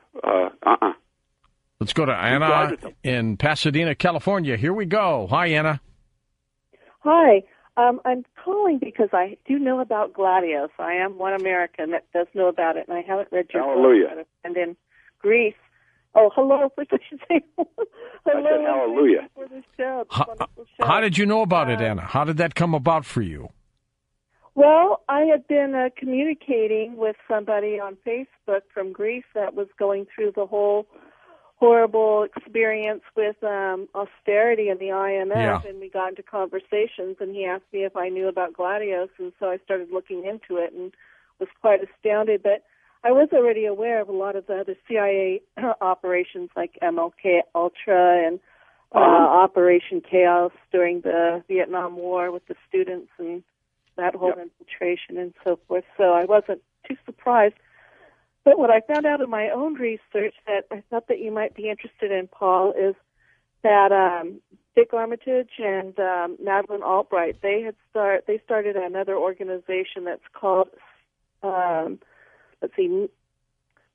Center for New American Security, CNAS.org.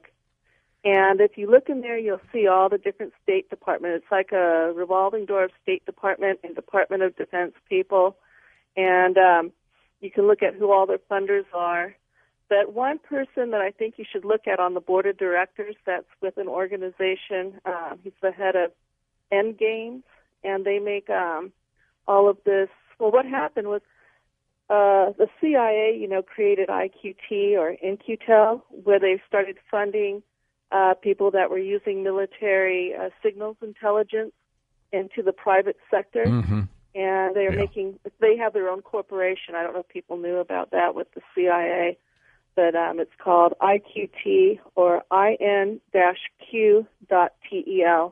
And you can go to their website and see a lot of who they've been funding, and that tells you pretty much who are all these private corporations that are using the signals intelligence to spy on everybody.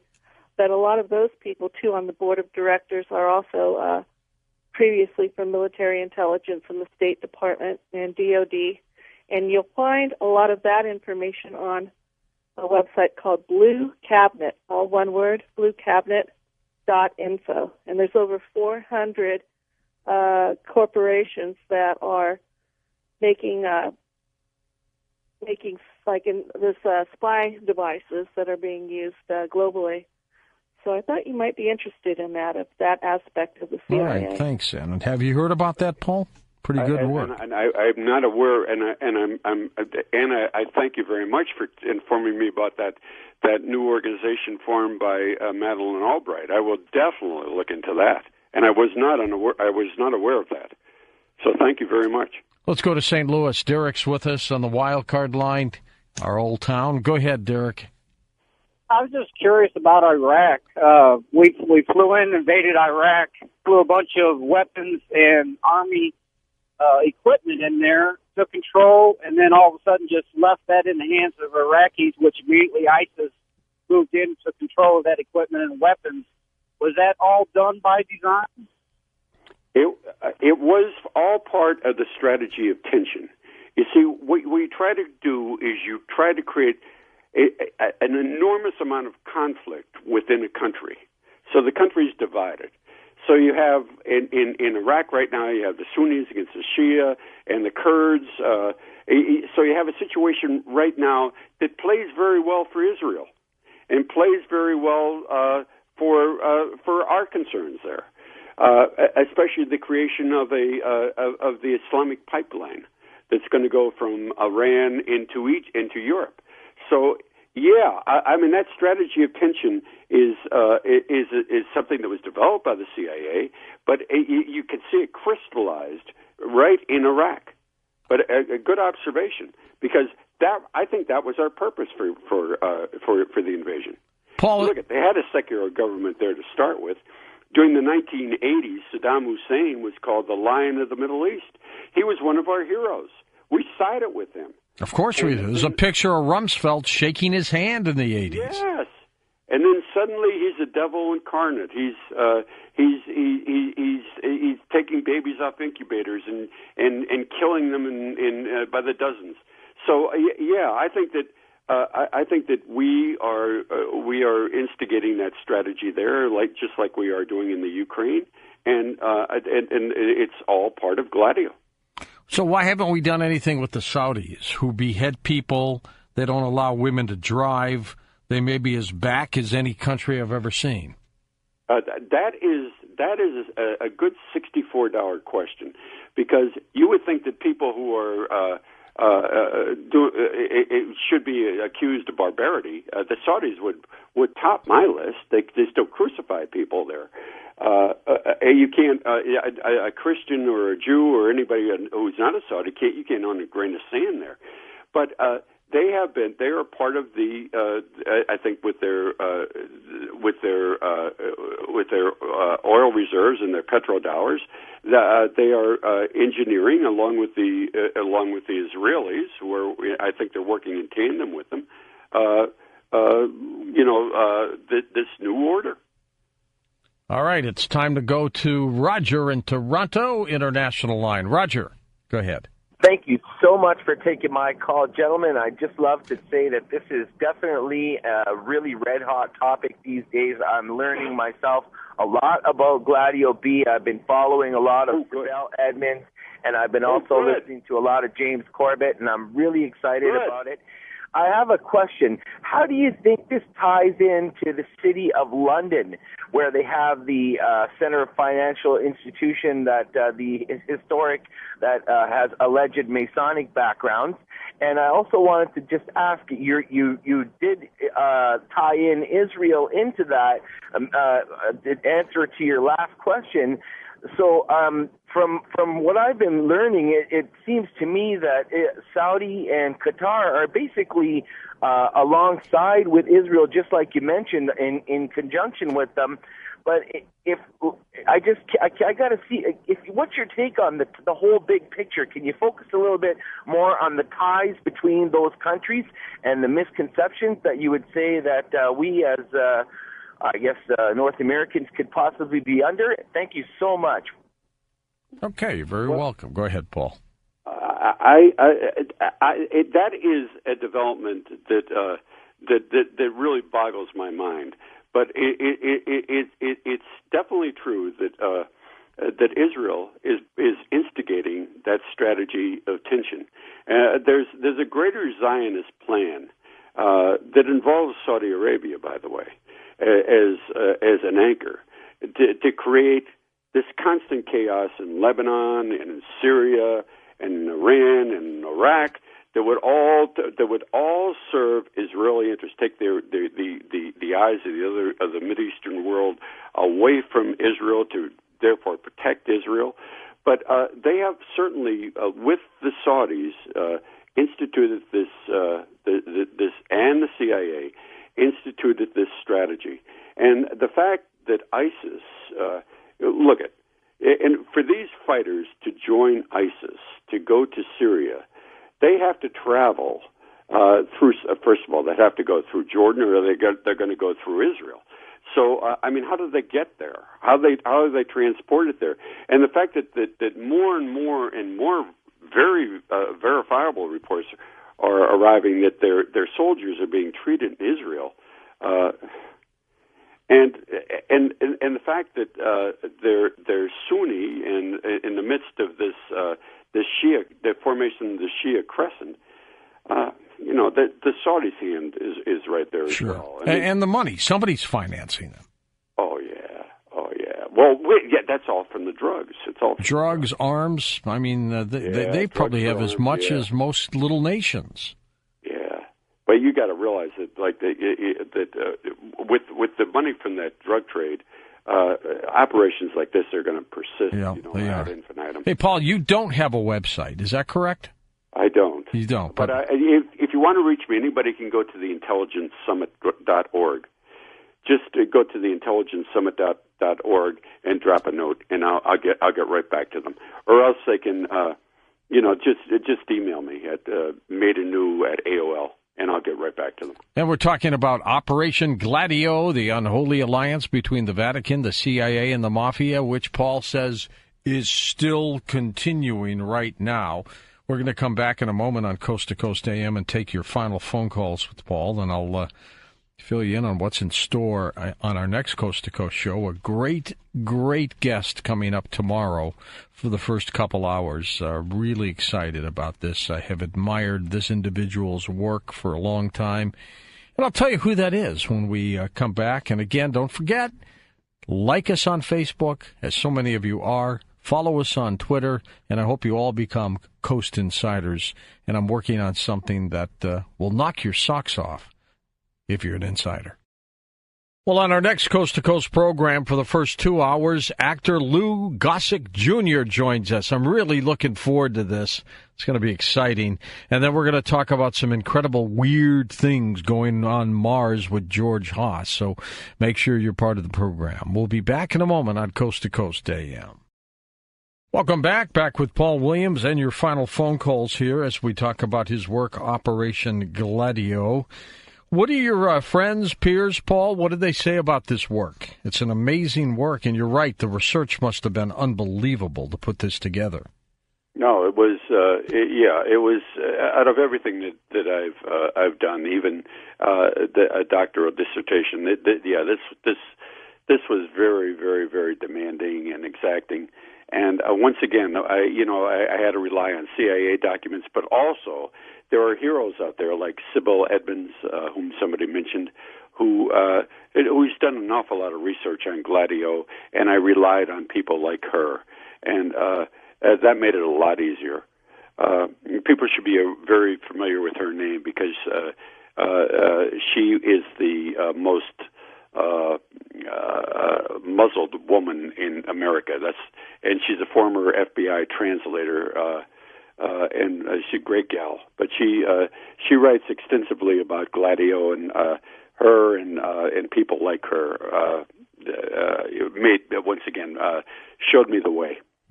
Well, that's the way to go. Let's go now to Jeff in Culver City, California. Hey, Jeffrey. Good to have you with us again. Hey, George and Mr. Williams. Yeah, great topic, the CIA and the Vatican. Hey, but regardless of whatever occurred 68 years ago with the CIA's creation, it seems that in 2015, Pope Francis is trying his best to remain relevant and keep the religious game alive in this regurgitated evil time we're living in, and the people are bewildered and confused with what's going on with the world's three great religions. And Generation X and Y have absolutely no idea what's happening. But my question is this, Mr. Williams. Do you believe that the CIA is prodding the Catholic Church to serve as a counterweight to the Islamic faith since they're trying to present their ideological and theological views and jockey for position along with the New World Order, plutocrats and technocrats, who are trying to take over in the new 21st century millennium? And I'll take your answer off the air. All right, that's a good question. Paul, what do you think of that? Well, I know that the CIA since 1947 has established a Vatican desk, has been involved in rigging papal elections, and they've been very much involved in bringing people like Bergoglio to the papacy. So I don't think that he's a counterweight to the CIA. I think he's part of the CIA's weight. And I think what he's doing is exactly what he's acting completely in accordance with script. So no, I don't see that. I see him as part of the problem, not part of the solution. What's going on with the Vatican Bank these days, Paul? I mean, still corrupt? Absolutely. Moneyval, who the international country that oversees financial transactions, has ruled that it's one of the most corrupt banks in the world. That in recent years it has continued in over 105 instances in the last year or so to launder money, massive amounts of money for the mob. So nothing has changed there. Did they pick up the slack? By the way, when you look at the financial records of the church, they will never disclose the holdings of the Vatican Bank. There will always be a phrase saying, this is the money we have, with the exception of the IOR, the Institute of Religious Works, the Vatican Bank, which is a separate entity. It always has that codicil at the end of every one of their financial statements. So there's no disclosure there at all. That remains completely shrouded in secrecy. Do you think the Vatican Bank stepped in where the BCCI Bank after it failed? Well, I think the money from that's interesting with the BCCI, because once you're talking about banks now with billions and billions. Billions. And billions. This was started by a single Pakistani guy. Yeah, how about that in Karachi? Yeah. And guess what? Poof! It disappears in the wink of an eye, and all the assets are gone. Yep. Well, gone, and it disappeared. It disappeared because people were finding out about it. Yeah, well, it was even the subject, including Gladio, of the Kerry Commission. as you recall, I mean, all that came to light. A lot of the things that we were talking about tonight, by the way, came up during, before the Senate. Yeah. And before the Church Committee and before the Kerry Commission, and nothing was done about it. The CIA involved in genocide and involved in false flags. Yeah, the Senate was told about it. Yeah, the House of Representatives were told about it. Yeah, the executive branch knew, but nothing changes because the people in charge of the State Department and in charge of Gladio remain in place. Steve is in Denver, Colorado. Stephen, take it away. Hey, thanks for taking my call, George. I wanted to ask you, Paul, what do you think? You touched a little earlier about the advancement of the Ottoman Empire and the Muslim agenda overall. I wanted to know what you thought about the current CIA head, John Brennan, and how he's shrouded in controversy in that a lot of people think he's an avowed Muslim, and his background shows that, and even depictions of him in popular culture, like movies like Zero Dark 30 show the CIA director praying on a prayer rug and doing things that make him look Muslim and being in charge of the CIA. What do you think about that, Paul?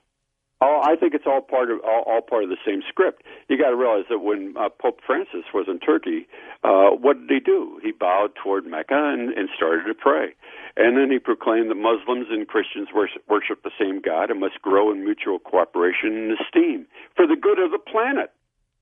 So, I mean, Francis sounds just to me like David Rockefeller. I can't see any distinction between the two. The push for the one world government, the elitists, the Illuminati, we've all called that the same. They're up and running. Are they afraid of us at all? No. I don't think they are. They have too much power. They have too much money. They control everything. We're ants, George, to them. Yeah. They're going to do what they want to do. Yeah. Let's go to Michael in Punta Gorda, Florida, east of the Rockies. Hi, Michael. Go ahead. Good morning. Good morning, gentlemen. I'd like to address your precautionary prior to the program where you were afraid of offending Catholics in the audience. Mm-hmm. You couldn't offend a traditional Catholic. But as you were raised as a Catholic, George? Yes.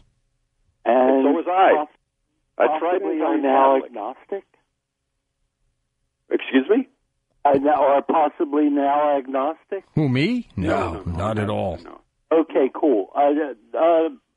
What I'd like to address is the fact that the Church, since Vatican II, has gone against the magisterium of the Church, and from the introduction of the Novus Ordo, the New Order of Mass, yes, all of the changes in the Church, I wonder if Paul could address, as I seem to sense he might be a traditional Catholic. Yes. I'm waxing metaphysical now, but... I know exactly. I'm on the same page with you, brother. Okay, good. Because right now, the Church has existed in the world since the establishment by Christ. Yes. And we have had good popes and we have had bad popes. Yes. The popes, since Vatican II, have preached a new form of religion. They were cautioned about this by several popes before John the 23rd, and it was against modernism and against ecumenism. Since that time, it's only gone downhill. You have had, from a percentage of 90% of Catholics attending Mass on Sunday, we're down to something like 33%. Huge drop. If my figures are correct. All right, let's get his thoughts because of the clock. Thanks for that. One of my Michael. favorite callers. God bless you. Yes, I realize the impact of aggiornamento, updating on Catholic doctrine. I realize, and I concur with you, that in the wake of Vatican II, the Church has surrendered all of its cherished claims to the zeitgeist, to the spirit of the age, and I think that they're all being motivated by forces, there are secular forces outside the Vatican. and it's a horrific situation. So this caller is a keeper. Thank you very much. All right, let's take a couple more. Michael, that was a great series of questions and an observation. Tony is in Boston. Welcome to the show. Tony, go ahead. Good morning to you. Thank you, Mr. Noor. It's an honor to talk to you. I've been listening to you for years. Thank you. Quick, Paul, have you heard about the heroin that's in Russia right now? And it turns your skin into crocodile wherever you inject it. And it's a couple of cases have happened in the U.S. It's scary. It's like if you watch YouTube, they're like getting high and they fall over and they laugh, but then their skin, it's scary. It's very scary. I wasn't aware of that, and you're informing me of something I don't know. And as soon as I get off the phone, I'm going to definitely look for this new form of heroin. Yeah, it's on YouTube, or it's like Crocodile Heroin Russia. Wow. And it's scary. It's oh my God, I saw it and I couldn't believe my eyes. Well, you know it's going to be here. It's going to be in Boston before you blink your eye. It'll be everywhere. Yeah. It'll be everywhere. Big money, though, Paul. Big money. $1 trillion. The third most valuable commodity in the world is heroin. Now I know why they won't legalize drugs, which is something I've been advocating to minimize crime and things like that. I agree with that, too. There's too much money involved, isn't there? Too much? Absolutely. Yes. Let's totally agree with you there, George. It's Ron's turn now in San Francisco. Good morning, Ron. Go ahead. Hey, I wondered if you heard of something happening that's going on here. It's a phenomenon that doctors are being absolutely discouraged to prescribe opiates to their patients, and they're turning all their patients over to pain docs, specialists. There's going to be an amazing influx of people turning to the street because they can get the heroin for a tenth of the cost on the street instead of, paying exorbitant amounts of money for legal opiates. Just what we need. The greed of this trinity is beyond belief. I mean, it's crazy. It's everywhere. More and more heroin is hitting the streets every day, so that a hit right now in northeastern Pennsylvania is $5. How's that? That's cheap, isn't it? Are you kidding me? Yeah, that's cheap. I mean, I never bought the stuff. I would not know. I never bought the stuff either. But that's it's $5. They still use needles to inject it? They still mainline, yeah. Oh, man. You can smoke it, but you can snort it, but the preferred method is mainline. Leeds, Alabama caller Noel's with us. Hey, Noel, go ahead. Hey, Nori, it's always a pleasure to call and talk to you on these subjects. Nori and Noel, I love it. And so do I, and I love your programs, and I've been listening for a long time. But, Paul, I want to thank you very much for coming out with the programs that the military is secretly doing, which is destroying this country. Oh, yeah. I was at Ward Smith Air Force Base. I'll give you a story to confirm that everything you're saying is right. I've got the names of people who were involved in it. And I was a airman at the time, and I was out in an alert facility, and one night a person wasn't supposed to be in that area. I took him down, and he tried to kill me with a hypodermic needle. The next day, they sent me over to a weapons storage area, and I've got some lady without no credentials telling me that I'd do anything that she says, and I didn't have any say-so over it. Well, of course, I jacked her up because she didn't have the right credentials being in that area, and she said, "You'll remember my name." Well, all you listeners who know me as Staff Sergeant LaRiviere, now you know why the things happened the way they did at March Air Force Base, all the way down to 842nd Tropo, where they threatened me with bodily harm, injected me with something that messed me up, and I had to get out when I had 19 years, 11 months. Oh, so close to retirement. Exactly. Now, my father-in-law was involved in the stuff way back. I won't give his name. He was one of the general's aide who messed with my career.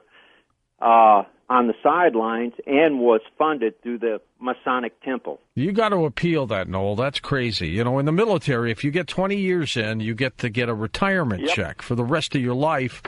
In addition to Social Security or anything else, you can still go get another job, but you still get your military retirement once you get that 20 years in. He was months short. They screwed him up.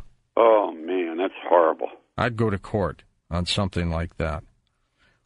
A few more minutes left, Paul. I'm going to try to take one more call, but a final question, at least from me.